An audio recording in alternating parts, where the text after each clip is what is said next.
मेरा बच्चा है जी जी तुम्हारा रिश्तेदार है जी। जरा मैं आपको मोहसिन नकवी का बताना चाहता हूं ये आदमी कौन है।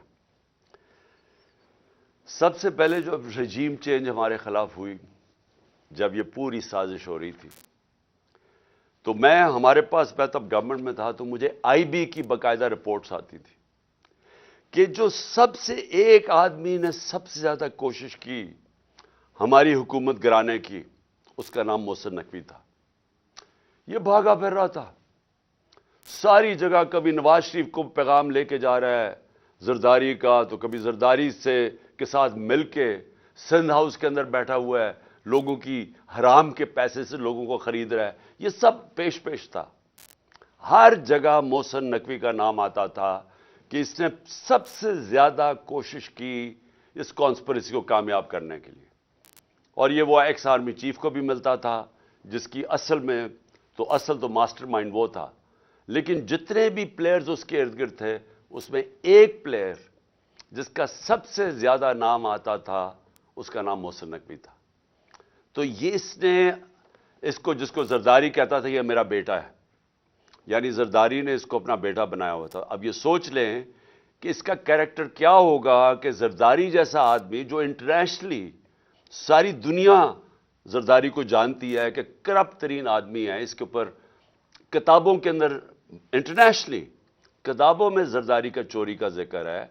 आज से 30-35 साल पहले इसको मिस्टर 10% बाहर की दुनिया में कहना शुरू हुआ, इसका नाम रखा गया। इसके ऊपर मजमून निकले हुए हैं अखबारों के अंदर इसकी चोरी के ऊपर। उस जरदारी जिसको असल में नैब में जेल में डालना चाहिए था, और जेल में गया और बचाया गया। हमें सबको पता है कि NRO 2 की वजह से जो जनरल बाजवा ने दिया, सब बच गए। वो जरदारी इसको अपना बेटा समझता है, और वो जो बेटा है उसकी क्या इखलाकियात होंगी आपको पता होना चाहिए कि 2008 में इसने 35 लाख रुपया नैब को वापस किया था, तस्लीम किया था कि मैंने चोरी की है, इसलिए मैं 35 लाख रुपया आपको नैब को वापस कर रहा हूं। ये वो आदमी है ना, इसके अंदर वो इखलाकी मेयार है, ना इसके अंदर वो गैर जानिबदाराना सलाहियत है जो कि एक केयरटेकर में आना चाहिए। और उसके बाद अगर किसी को कोई शक है कि ये तहरीक इंसाफ का बदतरीन दुश्मन है, इसकी जो चैनल 24 कभी उठा के देख लें, उसमें मुसलसल तहरीक इंसाफ के खिलाफ प्रोपेगेंडा चलता रहता है। कोई भी जानता है, सहाफत में सब जानते हैं कि ये हमारा बदतरीन दुश्मन है, सियासत में सब जानते हैं, और हमें सारा पता है कि रजीम चेंज के अंदर जब हमारी हुकूमत गिरानी थी, इसका कितना बड़ा हाथ था। अब उस आदमी को अगर इन्होंने बनाया है इस पंजाब का केयरटेकर चीफ मिनिस्टर, तो इसका क्या मतलब है? इसका मतलब यह है कि इसके पीछे वो लोग हैं जिन्होंने कांटा डाला हुआ है इमरान खान के ऊपर, जिन्होंने फैसला किया है कि इमरान खान अब कामयाब नहीं होगा। वो लोग जिनको अभी तक, मैं फिर से कहता हूं, ना तारीख का पता है, ना उनको सियासत की समझ है, ना उनको पता है कि कांटा मार के इस मुल्क को कितना बड़ा नुकसान किया गया है हमारी तारीख में। मैं याद कराना चाहता हूं कि मुजीबुर रहमान के ऊपर कांटा डाला गया था, मुल्क टूट गया। जब पीपल्स पार्टी पे, जुल्फिकार अली भुट्टो पे कांटा डाला गया और उसकी पीपल्स पार्टी पे, तो खास तौर पे कराची में MQM बनाई गई, उसका कराची के ऊपर कितना नुकसान हुआ आप अंदाजा ही नहीं लगा सकते।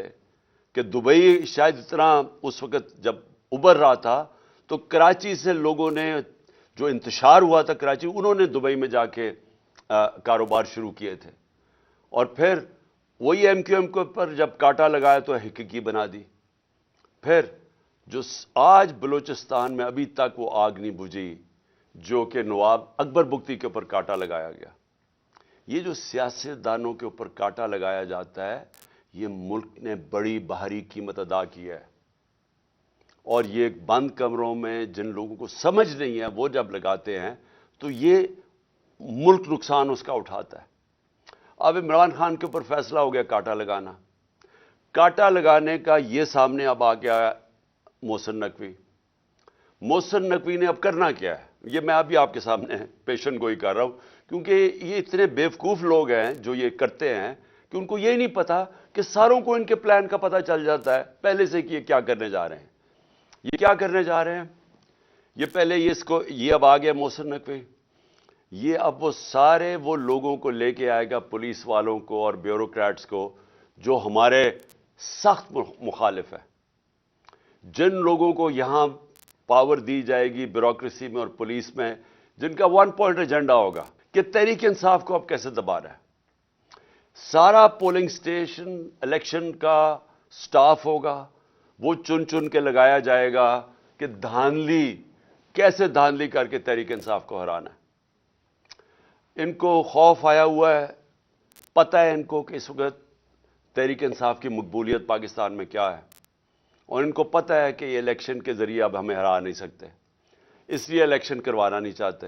الیکشن کو ڈیلے کرتے رہیں گے, اور کوشش ان کی اب تک یہی رہی ہے کہ کسی نہ کسی طرح اس کو ڈیلے کریں.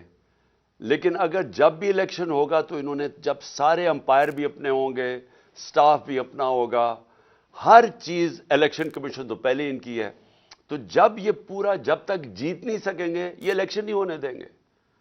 اور کیسز ہوں گے, عمران خان کو ڈسکوالیفائی کرو, اس کو جیل میں ڈالو, پی ٹی آئی کے لوگوں کو جو لیڈرز ہیں ان کے اوپر کیسز کرو, ان کو الجھا دو, ورکرز کو پکڑو, اندر ڈالو, FIR کرو. یہ بالکل جو زرداری کا جو فارمولا سندھ کے اوپر جو کنٹرول کر کے بیٹھا ہوا ہے وہ ایسے ہی ہے. کوئی اس کی زرداری کی پبلک میں, یہ ڈرتا ہے پبلک میں جاتے ہوئے. اس کی پیپلز پارٹی کی یہ مقبولیت ہے کہ سیلاب کے دنوں میں لوگوں کے سامنے نہیں نکل سکتے تھے اور ابھی بھی نہیں نکل سکتے. لیکن ان کا کام یہ ہے کہ پیسہ چلاؤ, خوف, ہراساں, FIR, ہنڈوں سے لوگوں کو ڈراؤ, اور پھر کھل کے دھاندلی کرو, اور کوئی ان کو پوچھنے والا نہیں, کیونکہ الیکشن کمیشنر ان کے اپنے لوگ بیٹھے ہوئے ہیں. تو یہ بھی اب کراچی کا جس طرح کا الیکشن کروایا گیا, یہ ان کی کوشش ہے کہ یہ اب سب کچھ کنٹرول کر کے اپنا الیکشن کروائیں گے. میں ویسے آپ کو بتا دوں, ہم نے پوری اپنی کوشش کی. ہم نے یہ کوشش کی کہ ہمارا ملک مشکل, جب ہماری گورنمنٹ گرائی گئی تو ہم نے کوشش کی کہ ہم ہر طرح اپنے ملک میں انتشار نہ ہونے دیں. ہم نے آئین کے بیچ پہ رہ کے سب کچھ کیا. ہم نے آئین کے بیچ پہ رہ کے اپنی ساری جتنے جلسے جلوس کیے, ہمارے کوئی 65 سے زیادہ جلسے میں نے کیے, اور پاکستان کی تاریخ میں سب سے بڑے جلسے ہوئے, پرامن رہے. کبھی اتنی بڑی پبلک نہیں نکلی, لیکن ہم نے کسی قسم کا انتشار نہیں ہونے دیا.